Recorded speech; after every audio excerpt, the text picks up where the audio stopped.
Le service. 4 points essentiels. Tout d'abord, qu'est-ce que le service selon la Bible? Le service selon la Bible ne se limite pas à une activité à l'Église. Servir, c'est refléter le caractère de Christ dans notre manière de vivre. Le service, c'est notre comportement, notre attitude, le fruit que nous portons chaque jour. Ce n'est pas seulement ce que nous faisons, mais qui nous sommes.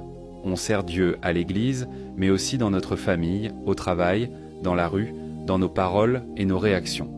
Matthieu 5, 16. Que votre lumière luise ainsi devant les hommes, afin qu'ils voient vos bonnes œuvres et qu'ils glorifient votre Père qui est dans les cieux.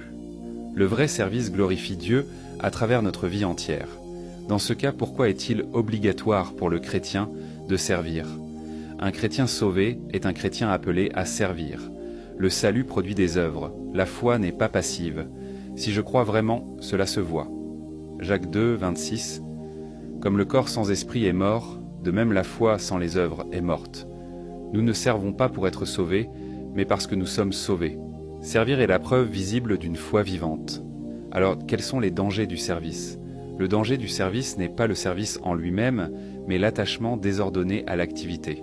On peut aimer servir, mais ne plus aimer profondément celui que l'on sert. On peut être occupé pour Dieu et pourtant s'éloigner de sa présence. Le service peut devenir de l'activisme spirituel, une recherche de reconnaissance ou un terrain de comparaison. Lorsque l'on commence à mesurer son importance par ce que l'on fait, le cœur se déséquilibre. Luc 10, 41 à 42.